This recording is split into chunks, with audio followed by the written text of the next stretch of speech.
Jaya Paramhams Parasuraja Sadasmad Bhaktivedanta Saraswati Goswami Prabhupada ki jai. Ananda Koti Vaishnava ki jai. Namacharya Srila Haridas Thakur ki jai. Please Gaur Sri Krishna Chaitanya Prabhu Nityananda Sri Advaita Gadadhar Srivasadi Gaur Bhaktivedanta ki jai. Sri Sri Radha Krishna Gaur Govinath Sam Kunda Radha Kunda Girijavathan ki jai. Vrindavan Dham ki jai. Nabadwip धाम की जय, गंगा माई की जय, यमुना माई की जय, तुलसी देवी की जय, भक्ति देवी की जय, स्वामी भक्तवृंद की जय. All glories to the assembled devotees. All glories to the assembled devotees. All glories to the assembled devotees. Thank you very much.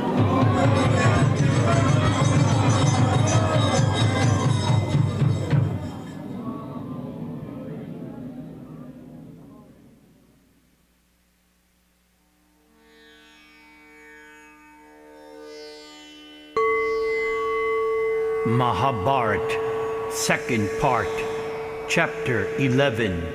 Yudhishthir approaches Bheeshma Dev. In the Pandava camp, everyone was talking about Bheeshma. The next day would be the 10th day of battle, and still the Kuru commander was scorching the Pandavas' army. Why, it seemed there was no way to stop Bheeshma. If Krishna had not taken matters into his own hands today, then even Arjuna might have been killed.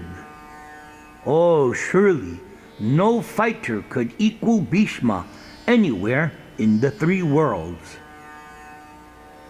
As the Pandavas were consulting with their allies, Yudhishthir said, "O Keshava, Bheeshma ranges across the battlefield like an all-consuming fire.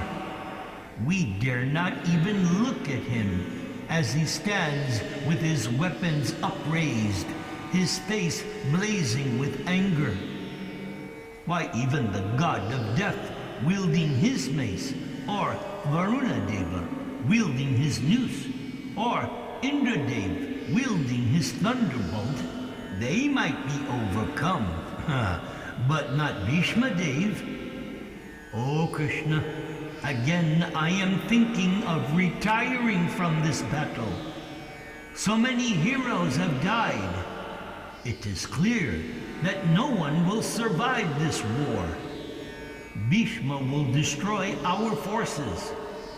We are like insects rushing into a blazing fire. So in my estimation, it would be preferable to stop this war now and spend the rest of my days practicing asceticism.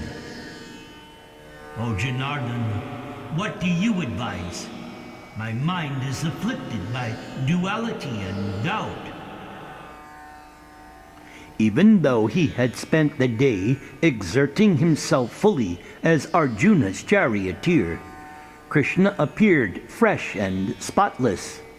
A garland of unfading lotus flowers and necklaces of pearls and gems rested on his chest. Lifting a graceful hand, Krishna replied, "O son of Dharma, do not indulge in grief. On your side, you have warriors equal to the gods themselves. All of your brothers still stand ready just to do your bidding in this battle, and all of them are invincible. And I am also here to do you good, O mighty monarch. Now, simply order me, and I will personally slay Bheeshma. For your sake, O son of Pandu, what would I not do? I can challenge Bheeshma and kill him right before the eyes of Duryodhana. Even if Arjuna is reluctant, you will not find me to be that way. If you feel that by killing Bheeshma victory will be attained, then riding out alone, I shall end Bheeshma's life. Krishna glanced affectionately at all the Pandavas and then said, "He who is inimical toward your brothers is my enemy. Your friends are as dear to me as my own relatives. Arjuna is my friend, relative, and disciple. Why, for Arjuna, I would even cut off and give away my own flesh. And he too would lay down his life for my sake. Although I am ready to do whatever is necessary, I think Arjuna should keep his vow. He should slay the grandfather, not me. And there is also the prophecy regarding Shikandi. Somehow Shikandi will be involved in the destruction of Bheeshma Dev. The grandfather's death is imminent. He has lost his good sense and is no longer able to discern right from wrong. So let us therefore act now to bring about the end of Bheeshma Dev." O Madhusudan, it is exactly as you say. You are capable of destroying the entire universe with its moving and non-moving creatures. And with your support alone, I am sure to obtain everything I desire. But I cannot let your words be falsified just for my sake. It is already enough that you came close to breaking your promise today. So you must not kill Bheeshma. I think we will be able to find some other means, my lord. All of Yudhishthir's brothers nodded their approval. Krishna was like their second self. They would never be able to tolerate hearing Krishna criticized. Krishna's words were meant to guide all men. If Krishna broke his word, then others would surely follow Krishna's example, and thus the whole world would be ruined, and people would disregard Krishna's instructions and thus end up in hell. Remembering what Bheeshma had said to him at the beginning of the battle, Yudhishthir said, "Alas, it is Bheeshma himself who will tell us how to kill him. Oh, how vile is the duty of a Kshatriya, that I must now seek to kill he who became our father when we were fatherless. That noble one who has always sought our good and loved us as his own, that aged grandsire, I now wish to kill." Yudhishthir began weeping. To console him, Krishna said, "Take heart, O hero. The son of Ganga has chosen to follow Duryodhana, and thus Bheeshma cannot avoid death in this battle. You have spoken rightly. We must hear from Bheeshma himself how Bheeshma may be slain. This was his promise to you. Let us go now to him and once more beseech him. If you question him, surely he will speak the truth. O Yudhishthir, take off your armor and we will go and see the son of Ganga." Servants then began removing the armor of the Pandavas, and then they accompanied Krishna to the camp of the Kauravas. They were ushered into Bheeshma's tent, and they bowed at his feet. Bheeshma's face lit up when he saw them. "Welcome, O best of the Vrishnis! Welcome also, all you sons of Pandu!" Bheeshma stood up, resplendent in his white silks. He waved his long arm towards the many fine golden seats arranged around him on the silk rugs in his tent. After his visitors were seated, Bheeshma then took his own seat and said, "What can I do for your delight? I will do it with all my heart and soul, even if it is extremely difficult to accomplish. Yudhishthir folded his palms. Looking at Bhishma Dev, Yudhishthir remembered their years together in Hastinapur. Yudhishthir's heart melted and he could hardly speak. Glancing across at Krishna just to gain some strength, Yudhishthir took a deep breath and addressed the old Kuru leader. O Bhishma Dev, O highly learned one, please tell us how we may gain victory in this fight. How can we put an end to all of this slaughter? O Lord, please tell us how we may vanquish you. You do not display even the slightest weakness in battle. Your bow is always drawn fully. Why, no one can see when you take up your shafts, place them on your bow, and fire them. Who could dare face you when you blaze forth with such awful prowess? Each day you slaughter more of my army, and I fear soon we will all be ruined. Thus I have come to you again as you instructed me, O grandsire. Bhishma was moved as he looked at Yudhishthir and his brothers. All of them carried scars from the wounds they had received in the battle. All of them were gazing reverentially at Bhishma's face. Oh, how different they were from Duryodhana and his brothers. Bhishma Dev knew that if he told Yudhishthir now to give up the fight and leave the kingdom to the Kauravas, Yudhishthir would obey. There was nothing the Pandavas would not do to satisfy their elders. If only Dhritarashtra's sons were like these virtuous brothers, this horrible carnage would never have happened. And yet, here was Krishna. Surely it was Krishna's desire and arrangement that all the earth's kings and warriors would be destroyed. So many of them were, after all, atheistic, even demoniac. Obviously, Krishna wanted to relieve the burden of the earth. After a few moments, Bhishma replied, O son of Kunti, as long as I am alive, you will not gain victory. I tell you this truly. Strike me down, and victory will be yours. And I will permit you, O sons of Kunti, to strike me as you please. When I am slaughtered, then all the others on our side will be overcome. Oh, grandfather, please tell us in detail how we may achieve this apparently impossible feat.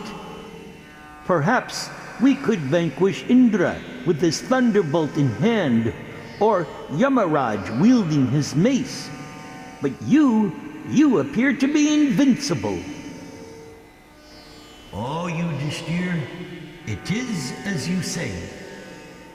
When with these hands I clutch weapons and stand to fight, no one can withstand me. Only when I lower my weapons am I even approachable. Here is my vow, which I will not break. I will not raise weapons against one who is weaponless, or whose armor and flag standard are shattered, or one who flees away out of fear, or one who surrenders, or one who has only one son, or one who is disabled, or a woman, or one who bears the name of a woman. O son of Pandu, I will fight with none of these at any time. Bhishma Dev then placed his hand on the shoulder of Yudhishthir as he spelled out the purport of what he had just spoken. Drupada's valiant and wrathful son, who was known in your army as Shikandi, it is he who will cause my downfall. Formerly, Shikandi was a woman, as everyone knows. Therefore, I will not strike him, even if he attacks me. Place him at the forefront of the fight, and let Arjuna stand behind him.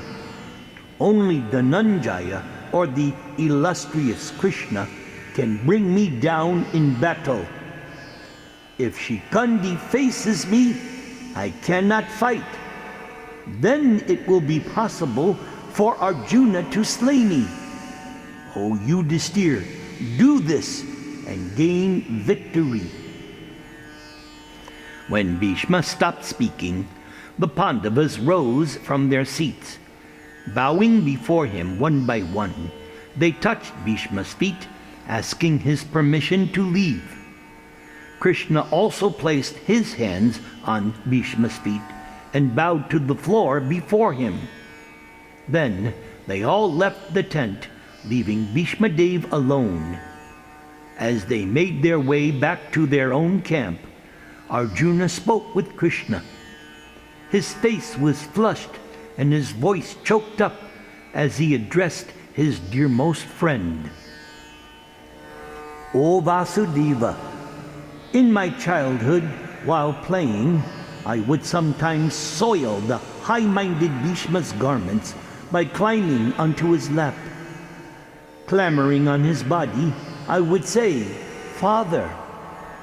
And that hero would then gently reply, "Oh, I am not your father. I am your father's father, O Bharata." O Madhava, how can I slay Bhishma? Let him kill our troops. I cannot kill him under any circumstance. O Krishna, what do you think? My dear Arjuna, O Jishnu, having promised to kill Bhishma in battle, how can you now avoid that without transgressing the duties of a Kshatriya? O son of Kunti, overthrow Bhishma. Without slaying Gunga's son in battle, you can never hope to win this war. It has been ordained by the gods that Bhishma will soon go to the abode of death, and only you can bring him down. Ma Shucha! Don't hesitate, don't worry, don't doubt, don't fear. Brihaspati once gave an ancient instruction. Now listen to me, Arjuna, as I tell you this. One should slay even an aged man or elder, or one endowed with all virtues even, if he comes as an enemy, or indeed anyone else who comes for one's destruction. O Dhananjaya, this is the eternal duty of Kshatriyas. Fighting, protecting subjects, performing sacrifices, all of this should be done without maliciousness, for these are sacred duties. Arjuna looked out into the darkness as they rode across the field. Arjuna knew he could not avoid this fight, especially as Krishna has repeatedly urged him on. Clearly, this was his duty. It was only sentiment which was holding Arjuna back. Somehow, he had to get past that. Clutching the reins of his white horse, Arjuna replied morosely, "O Krishna, surely Shikandi has been born for Bhishma's death. As soon as Bhishma sees him, he will drop his weapons. Therefore, as Bhishma Dev has suggested, let us place Shikandi at the front as we attack the grandfather. I will then do the needful." The Pandavas thus returned to their camp with mixed feelings. Now they knew victory would be theirs before long, but only at the cost of the life of Bhishma Dev. centering Duryodhana and his old father Dhritarashtra, the Pandavas entered their tents to rest for the night.